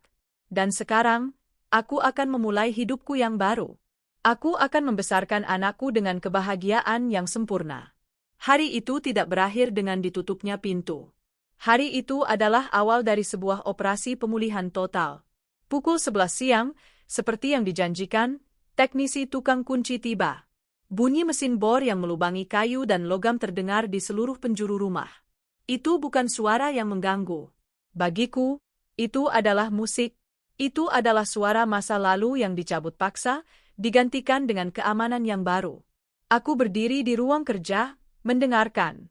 Setiap ZRRT dari bor itu seakan menghapus jejak tangan Bram yang pernah memutar kunci itu. Setiap klik dari silinder baru yang dipasang adalah penegasan, ini rumahku. Hanya aku yang memegang kuncinya sekarang. Pukul 1 siang, tim deep cleaning profesional datang.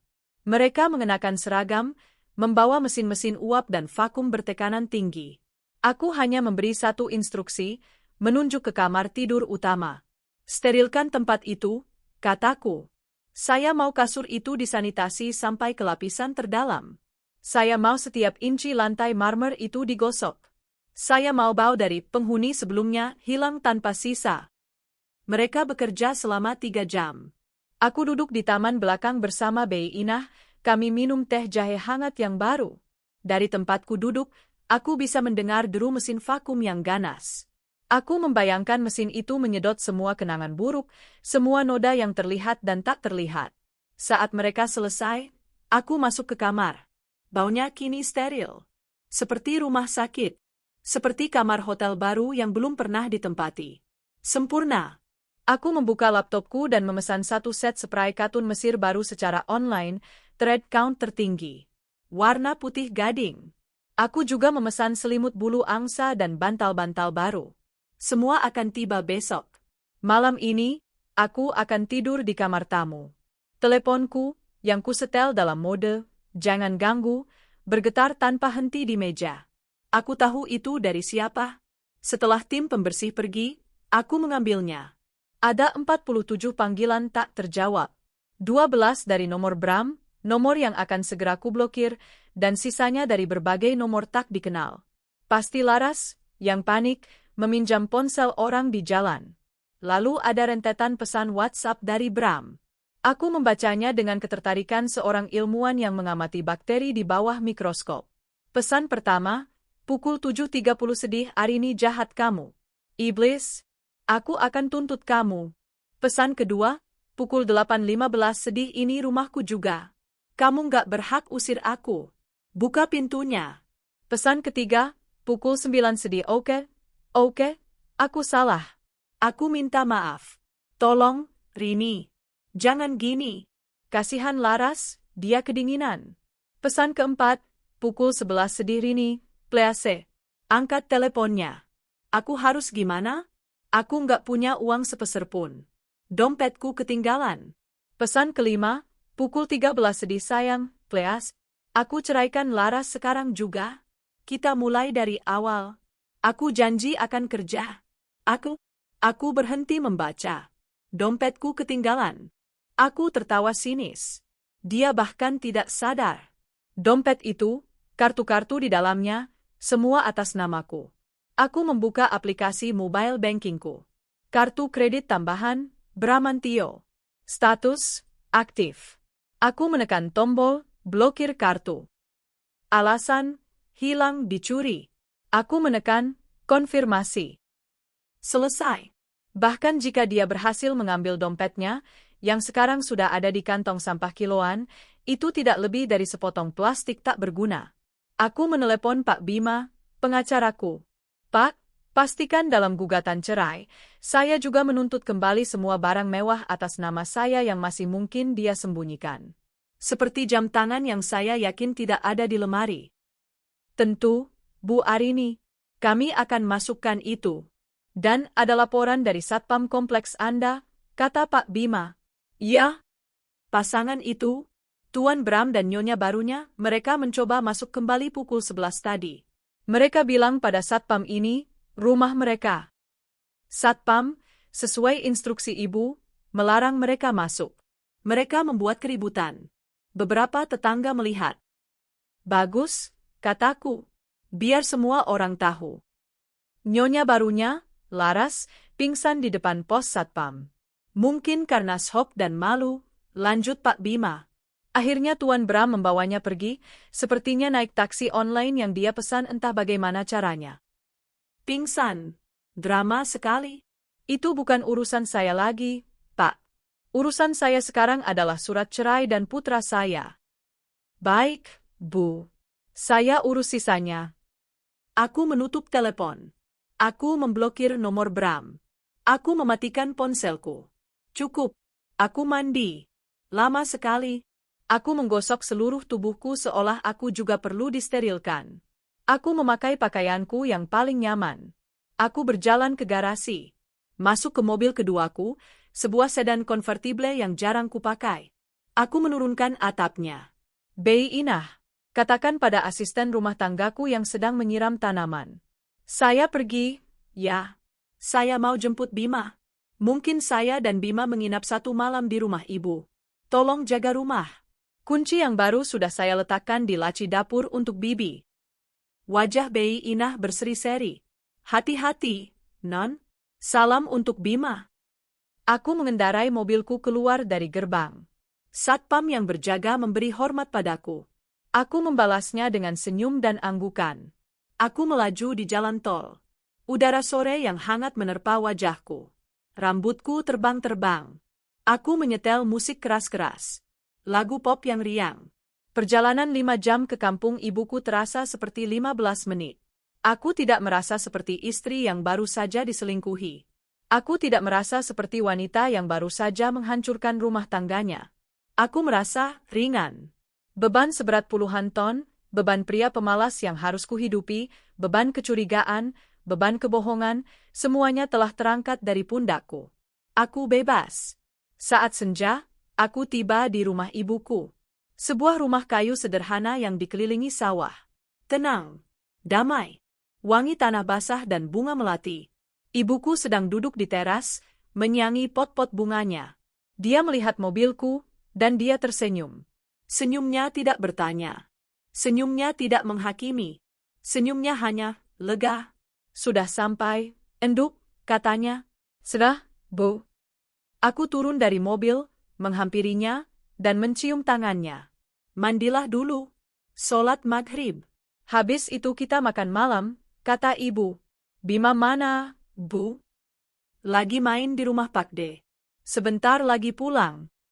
Tepat saat aku selesai mengambil wudhu, aku mendengarnya. Bunda? Sebuah sosok kecil berlari dari samping rumah, terhuyung-huyung karena semangat. Putraku, Bima. Dia menabrak kakiku, memelukku erat-erat. Bunda, Bunda pula Aang. Aku berlutut, menyejajarkan tubuhku dengannya. Aku memeluknya begitu erat, sampai rasanya tulangku retak. Aku mencium aroma tubuhnya.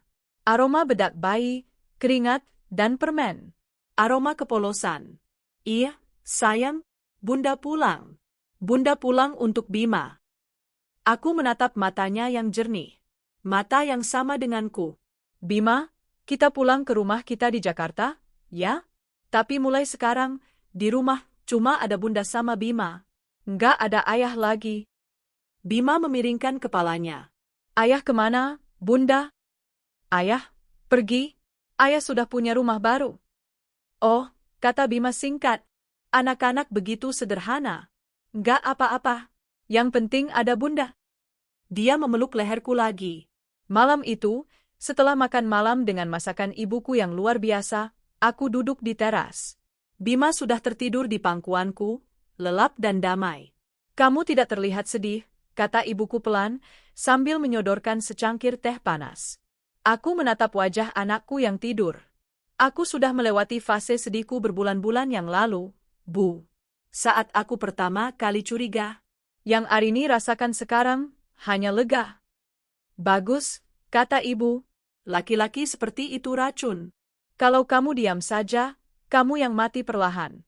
Kamu sudah menendang racun itu keluar. Sekarang, hidupmu baru. Aku mengangguk. Aku menatap langit kampung yang penuh bintang. Tidak ada polusi. Jelas dan indah. Ini adalah langit baruku. Besok, aku akan membawa putraku pulang. Ke rumah kami yang sudah suci. Dan kami akan memulai kebahagiaan kami. Yang sempurna. 1 bulan telah berlalu. Rumah itu telah berganti rupa. Kamar tidur utama, epicentrum dari pengkhianatan itu, telah aku rombak total. Dindingnya kini dicat dengan warna eggshell white yang menenangkan. Perabot kayu walnut yang gelap telah diganti dengan furnitur teakwood berwarna terang yang lebih ringan dan modern. Dan ranjang itu, kasur yang telah disterilkan, itu kini dilapisi spray katun Mesir baru, berwarna putih gading murni, dengan duvet cover linen berwarna oatmeal. Tidak ada lagi jejak satin merah marun yang vulgar. Kamar ini bukan lagi panggung drama sensual, ini adalah tempat suci untuk beristirahat. Tempatku. Pagi itu, aroma kroasang mentega dan coklat hangat memuar dari dapur. Aku sedang membuat sarapan bersama Bima. Putraku, dengan celemek kecil bergambar dinosaurus, duduk di pantry island, mengaduk-aduk coklat di gelasnya dengan antusias. Bunda, nanti kita berenang, ya? Serunya. Boleh, sayang. Habis sarapan dan Bunda selesaikan satu meeting online, kita berenang sampai Bima puas, janjiku sambil mengecup puncak kepalanya. Disinilah kebahagiaan sempurna itu. Bukan dalam kemewahan, meski aku memilikinya, tapi dalam kedamaian. Dalam tawa riang seorang anak. Dalam rumah yang tidak lagi menyimpan rahasia busuk. Bei Inah datang membawa setumpuk surat. Ini, Non, tagihan-tagihan. Sama ini satu surat dari kantor Pak Bima. Aku mengambil surat bersampul coklat tebal itu. Jantungku berdebar sedikit. Aku membukanya. Di dalamnya, selembar dokumen resmi. Salinan akta cerai. Selesai. Sah. Secara hukum, namaku telah bersih dari nama pria parasit itu. Pak Bima telah melakukan pekerjaan yang luar biasa. Pernikahan paksa yang kurencanakan itu menjadi senjata pamungkas. Di mata hukum, Bram telah melakukan poligami tanpa izinku. Izin yang kuberikan di bawah paksaan situasi tidak dihitung sebagai izin legal formal dan terbukti berzina. Aku mendapatkan hak asuh Bima sepenuhnya. Dan harta? Tidak ada 1 sen pun hartaku yang bergeser. Dia keluar dari hidupku sama seperti saat dia datang, miskin. Aku melipat surat itu. Aku tersenyum. Tepat pada saat itu, ponselku, yang tergeletak di meja, berdering. Nomor baru. Tidak dikenal. Biasanya, aku akan mengabaikannya. Tapi firasatku mengatakan ini adalah penutupan terakhir. Aku mengangkatnya. Halo, Arini di sini. Hening sejenak. Lalu, terdengar suara isak tangis yang parau dan penuh kebencian. Bak Arini? Aku langsung mengenali suara itu. Laraswati. Nyonya Bramantio yang baru. Ya, jawabku singkat. Dingin. Mbak? Mbak jahat. Mbak iblis. Mbak menjebat saya, pekitnya dari seberang. Aku menjauhkan ponsel dari telingaku sejenak, lalu mendekatkannya lagi. Aku melirik Bima, untungnya dia sibuk dengan coklatnya. Saya tidak menjebakmu, Laras. Saya hanya meresmikan apa yang sudah kalian lakukan di belakang saya. Tapi Mbak tahu dia miskin. Mbak sengaja. Mbak membuat hidup saya hancur. Kamu menghancurkan hidupmu sendiri saat kamu memutuskan untuk tidur dengan suami orang. Di ranjangnya. Memakai bajunya. Kamu pikir kamu siapa? Kamu pikir saya bodoh? Isakannya semakin keras. Mbak tolong saya, Mbak. Suaranya tercekat. Saya hamil. Oh, sebuah plot twist klasik yang menyedihkan. Saya hamil anak Mas Bram, lanjutnya. Dan dia bajingan. Dia nggak kerja. Dia cuma marah-marah di kontrakan sempit yang baugot ini. Dia bilang ini semua salah saya. Saya nggak punya uang, Mbak. Saya nggak bisa makan. Tolong, kasihani saya, kasihani anak saya yang nggak berdosa ini. Dia memohon. Pelakor yang dulu angkuh kini mengemis. Meminta belas kasihan dari wanita yang rumah tangganya coba ia hancurkan. Benar-benar tidak punya harga diri. Aku tertawa pelan. Hamil? Selamat, ya. Itu artinya, ikatanmu dengan pria pilihanmu itu semakin kuat. Kamu akan jadi ibu. Mbak, tolong, pinjami saya uang. Saya janji saya akan. Itu anak suami sah MU, Laras. Minta padanya. Minta pada Mas Bram MU yang hebat itu. Bukankah dia bilang dia kaya? Bukankah dia bilang ini rumah kalian? Kenapa sekarang minta padaku? Dia pembohong. Dan Mbak tahu itu. Dan kamu, kataku, suaraku kini setajam silet, adalah wanita bodoh yang percaya pada pembohong itu. Itu bukan urusanku lagi. Selamat menikmati pernikahanmu. Jangan pernah hubungi saya lagi. Saya akan bilang ke semua orang. Saya akan ke media. Bilang kalau Mbak menjebak kami. Bilang kalau Mbak. Silakan, potongku cepat. Silakan lapor ke media. Mau kuberikan juga rekaman CCTV dari kamarku? Lengkap dengan adegan kalian berdua? Mau kuberikan foto-fotomu telanjang memakai jubah sutraku? Mau kupanggil Pak RT, Pak Penghulu, dan Hansip sebagai saksi? Kita lihat siapa yang akan hancur dengan rasa malu se-Indonesia. Hening. Di seberang sana, yang terdengar hanya suara tarikan napas yang bergetar.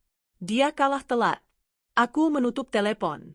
Aku memblokir nomor itu. Aku baru saja meletakkan ponselku ketika sebuah notifikasi pesan baru muncul. Dari nomor lain lagi. Kali ini, aku tahu itu pasti Bram. Aku membukanya. Sebuah paragraf yang panjang dan menyedihkan. Rini, sayang, please, aku tahu aku salah. Aku hilaf. Laras menjebakku, dia bilang dia pakai pengaman. Sekarang dia hamil. Hidupku hancur, Rini. Aku nggak bisa hidup di tempat kumuh ini. Dia gila. Aku sadar, cuma kamu wanita yang aku cintai. Cuma kamu. Aku mohon, Rini kasih aku kesempatan kedua. Demi Bima. Bima butuh sosok ayah. Aku janji aku akan ceraikan Laras. Aku akan kerja. Aku akan jadi suami yang baik. Please, sayang balikan sama aku. Aku mohon. Aku membaca pesan itu. Demi Bima. Bima butuh sosok ayah. Aku menatap Bima. Dia sedang tertawa kecil, mulutnya penuh coklat. Dia sehat. Dia bahagia. Dia tidak butuh ayah parasit. Dia butuh ibu yang kuat. Dan dia memilikinya. Pesan itu adalah permohonan terakhir dari seorang pria yang telah kehilangan segalanya. Pria yang diusir hanya dengan kolor dan kaos buluk. Pria yang kini terjebak dalam kemiskinan yang nyata, dengan istri baru yang sama-sama miskin, dan seorang anak dalam perjalanan. Mereka hancur. Hancur oleh keserakahan mereka sendiri, dan diresmikan oleh langkah jituku. Aku tidak membalas pesan itu. Aku tidak perlu berkata apa-apa lagi. Jariku bergerak dengan anggun di atas layar. Menekan satu tombol. Blokir nomor. Aku meletakkan ponselku di meja dengan posisi terbalik. Aku berbalik menghadap putraku. Sudah selesai sarapannya, jagoan? Sudah, Bunda. Kalau begitu, ayo, kita berenang. Aku menggendong Bima, dan dia tertawa di pelukanku. Aku membawanya ke taman belakang, di mana kolam renang biru jernih sudah menunggu. Matahari bersinar terang. Langit bersih. Aku telah menutup semua masa laluku. Rapat-rapat. Dan aku berjalan menuju masa depanku, membesarkan anakku dengan kebahagiaan yang sempurna. 5 tahun telah berlalu. Di ruang kerja yang dulu menjadi saksi bisu perencanaan sebuah pembalasan, kini tergantung sebuah piagam penghargaan internasional. Arini Wijaya, Golden Scale Award for Innovative Residential Design. Firma arsitektur yang aku rintis sendiri 3 tahun lalu, setelah aku memutuskan keluar dari firma lama untuk memiliki kebebasan penuh, telah menjadi salah satu yang paling disegani di Asia Tenggara. Rumah ini tidak lagi terasa seperti benteng yang harus dipertahankan, ia telah menjadi surga yang hidup. Di dinding lorong, tidak ada lagi lukisan abstrak yang dingin. Kini di sana tergantung karya-karya terbaik dari Bima, gambar-gambar cat air berwarna cerah.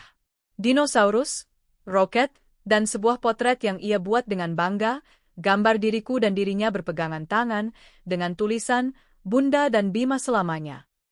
Bima kini berusia 8 tahun. Dia tumbuh menjadi anak yang cerdas, kritis, dan yang terpenting, penuh kasih sayang. Dia tidak pernah kekurangan sosok ayah, karena dia tidak pernah membutuhkannya. Dia memiliki ibu yang merangkap sebagai sahabat, guru, dan pelindungnya. Pagi itu, kami sedang sarapan di teras belakang, menghadap kolam renang yang berkilauan. Kami sedang merencanakan hal besar. Jadi, packing listnya sudah dicek, jagoan, tanyaku sambil mengoleskan selai stroberi di atas rotinya. Sudah, Bunda, serunya. 1, paspor. 2, coat musim dingin. 3, kamera. 4, Bima. Aku tertawa. Pintar. Kamu paling penting. Bunda, di Paris beneran ada menara yang tinggi banget itu. Namanya Menara Eiffel, sayang. Dan ya, kita akan piknik tepat di bawahnya. Bunda dulu pernah beli jubah sutra yang bagus sekali di sana. Aku teringat sejenak pada jubah sutra yang kulempar ke kantong sampah kiloan itu. Bukan dengan rasa sakit, tapi dengan rasa geli. Betapa konyolnya semua itu. Bei Inah, yang kini lebih terlihat seperti anggota keluarga senior daripada asisten, datang membawakan kami jus jeruk. Wajahnya terlihat sedikit aneh. Kenapa, Bei? Kayak habis lihat hantu, tegurku sambil bercanda. Bukan hantu, Non, kata Bei Inah pelan, suaranya sedikit bergetar. Dia duduk di kursi di seberangku, sesuatu yang sering ia lakukan sekarang. Tapi saya tadi lihat mereka.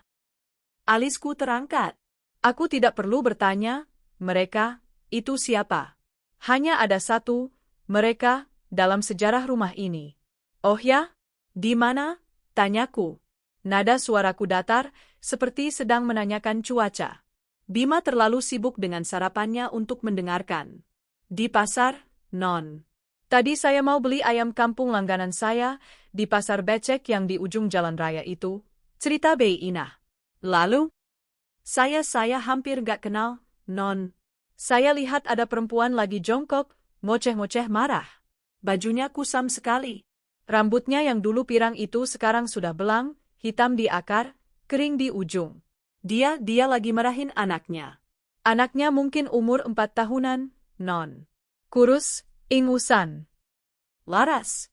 Dan anaknya. Aku terdiam, mendengarkan. Perempuan itu teriak-teriak, kamu ini bikin susah aja.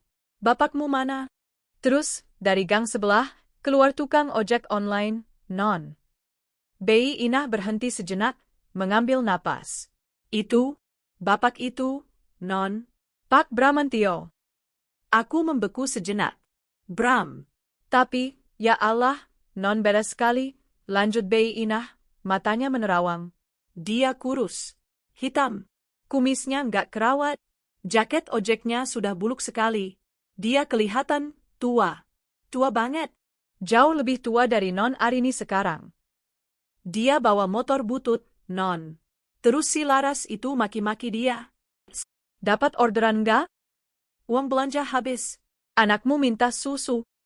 Mereka teriak-teriak di pinggir pasar, Non. Malu-maluin. Si bapak, Pak Bram, dia cuma nunduk. Terus dia bilang pelan, sabar, ini lagi sepi. Terus si Laras jambak helmnya. Sabar-sabar. Makan tuh sabar. Dulu kamu bilang kamu kaya. Mana? Mana rumahmu wahmu? Pembang. Bei Inah menirukan suara Laras dengan sempurna. Orang-orang di pasar sampai nontonin mereka, Non. Mereka jadi tontonan. Hina sekali kelihatannya. Saya langsung pergi, Non. Nggak tega lihatnya. Tapi juga saya bersyukur, kata Bei Inah. Aku menatap cangkir tehku yang masih hangat. Aku membayangkan adegan itu. Bram. Pria yang dulu begitu tampan dan menawan. Pria yang kugilai karena senyumnya. Pria yang kutopang hidupnya agar terlihat berkelas. Kini dia menjadi tontonan hina di pasar becek. Bertengkar dengan wanita yang dulu ia bawa ke ranjangku. Memperebutkan uang belanja. Mereka tidak hancur karena aku. Mereka hancur karena diri mereka sendiri. Mereka adalah dua parasit yang kehabisan inang dan akhirnya saling memakan satu sama lain. Aku hanya mempercepat prosesnya. Aku hanya memastikan mereka terikat satu sama lain saat kapal mereka tenggelam. Rasa malunya, itu bukan lagi milikku. Itu milik mereka. Selamanya. Begitu, ya, hanya itu komentarku. Aku tidak merasakan kemenangan. Aku tidak merasakan kasihan. Aku tidak merasakan apa-apa. Mereka hanyalah gema. Gema dari masa lalu yang sudah sangat jauh. Bunda, panggil Bima, membuyarkan lamunanku. Dia menjulurkan tangannya yang mungil, belepotan selai. Bunda kok diam? Aku tersenyum. Aku mengambil serbet dan membersihkan tangannya. Enggak apa-apa, sayang. Bunda cuma lagi mikir, betapa beruntungnya Bunda punya Bima. Bima juga beruntung punya Bunda, katanya. Aku berdiri. Bei Inah menatapku. Bei, kataku. Iya, Non. Nanti sore, Pak sopir akan antar saya dan Bima ke bandara. Bibi jaga rumah, ya? Oh, ini. Aku mengambil beberapa lembar uang ratusan ribu dari dompet. Bibi beli ayam kampung terbaik di pasar. Masak yang enak untuk Bibi sendiri. Siap, Non. Hati-hati di jalan. Pukul 5 sore. Koper kami sudah ada di bagasi. Aku mengunci pintu rumahku. Rumah yang kini suci. Bima melompat masuk ke mobil, bersemangat. Aku duduk di sebelahnya. Saat mobil mulai melaju meninggalkan kompleks, aku melihat keluar jendela. Aku teringat hari itu, 5 tahun lalu, saat aku juga mengunci pintu itu. Saat aku mengusir dua sampah itu hanya dengan kolor dan pakaian dalam. Saat itu, aku bertindak karena marah dan sakit hati. Sekarang, aku pergi karena bahagia. Aku menutup masa laluku. Rapat. Dan aku terbang menuju masa depanku. Bersama putraku. Menuju kebahagiaan kami yang sempurna. Langit Paris berwarna biru pucat, jenis biru yang hanya bisa ditemukan dalam lukisan-lukisan impresionis. Udara musim gugur terasa renyah dan sejuk, membawa aroma trepe hangat dan kopi hitam pekat dari kafe-kafe di seberang jalan. Aku, Arini Wijaya, sedang duduk di atas tikar piknik yang tebal di hamparan rumput Champ de Mars.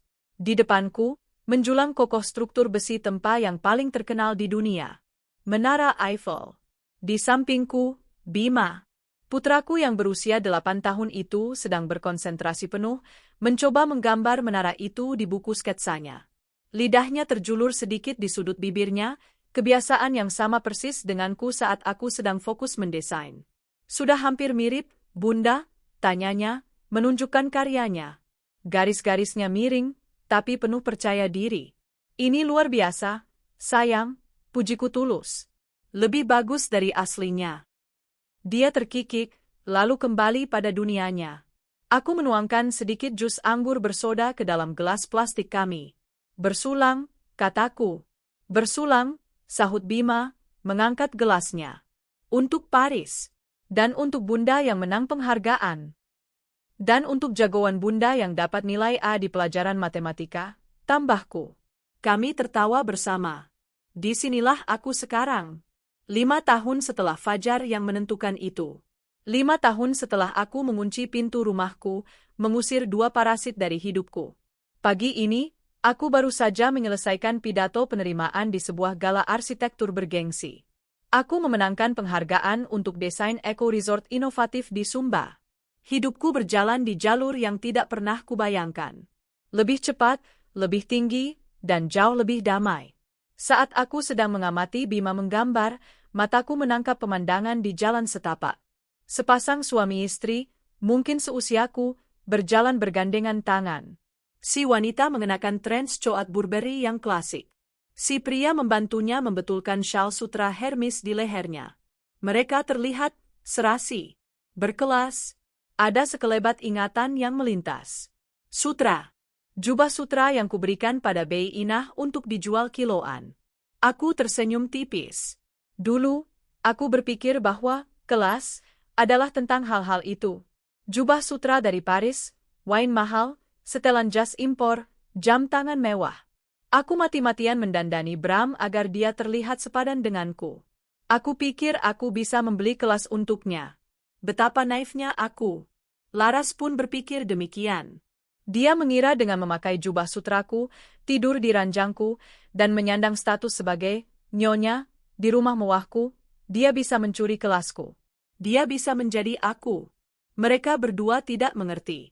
Kelas dan harga diri bukanlah sesuatu yang bisa kau pakai atau kau beli. Itu bukan sesuatu yang bisa kau curi. Itu adalah sesuatu yang ada di dalam dirimu. Kelas adalah tentang integritas. Tentang bagaimana caramu membawa diri saat kau tidak punya apa-apa, dan bagaimana caramu bersikap saat kau punya segalanya. Kelas adalah Bei Inah, yang menolak mencuci baju pelakor itu meski diancam. Kelas adalah ibuku, yang hanya berkata, Alhamdulillah, saat tahu aku bebas dari racun. Dan kelas, ternyata, adalah caraku membalas dendam. Aku tidak menjambat. Aku tidak berteriak di depan umum. Aku tidak memaki-maki. Aku menggunakan otakku. Aku menggunakan hukum. Aku menggunakan kelemahannya, keserakahannya akan harta, dan keserakahan Bram akan validasi untuk menghancurkan mereka. Aku memberi mereka apa yang mereka inginkan. Laras ingin memiliki Bram, si pria kaya. Dia mendapatkannya. Bram ingin diperlakukan sebagai raja yang bebas berbuat apa saja. Dia mendapatkannya. Dan aku mendapatkan kedamaian. Laporan Bei Inah tempo hari tentang pemandangan di pasar becek itu adalah penutup yang sempurna. Itu adalah epilog yang ditulis oleh takdir itu sendiri. Bram dan Laras. Pasangan yang disatukan oleh nafsu dan keserakahan. Kini mereka terikat seumur hidup dalam kemiskinan dan kebencian timbal balik. Mereka adalah hukuman bagi satu sama lain. Setiap hari mereka bangun, mereka harus melihat wajah orang yang telah menghancurkan hidup mereka. Dan wajah itu adalah cermin dari diri mereka sendiri. Mereka hancur. Hancur lebur dengan rasa malu yang abadi. Persis seperti yang kuinginkan. Tanpa aku perlu marah-marah. Tanpa aku perlu buang energi. Anggun. Berkelas. Bunda. Suara Bima membuyarkanku dari lamunan panjang itu. Ya, sayang. Bunda tadi ingat ayah, ya? Aku tertegun.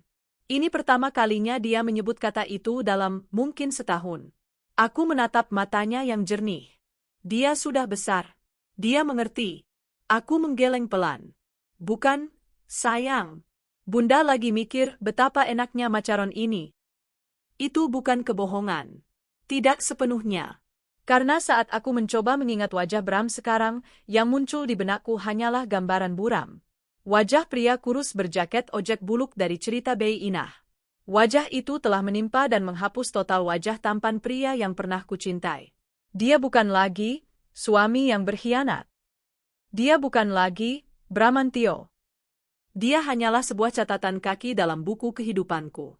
Sebuah kesalahan investasi yang berhasil kututup sebelum aku bangkrut total. Bima mendekat, lalu memeluk leherku erat.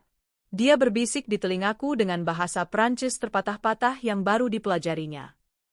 JTM, Maman, Aku cinta kamu, Bunda. aku memeluknya kembali. Erat, sangat erat. Inilah hartaku. Inilah duniaku. Bunda juga cinta kamu, jagoan. Selamanya. Aku melepaskan pelukanku dan menatap wajahnya. Wajahku dalam versi miniatur, penuh cahaya dan kepolosan. Dia adalah satu-satunya hal yang kubawa dari masa laluku.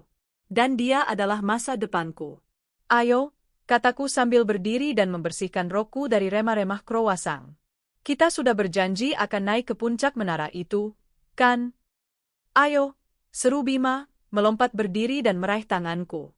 Aku menggenggam tangan mungilnya. Bersama, kami berjalan di atas rumput hijau, di bawah langit Paris yang biru. Melangkah maju, menuju kebahagiaan kami yang sempurna.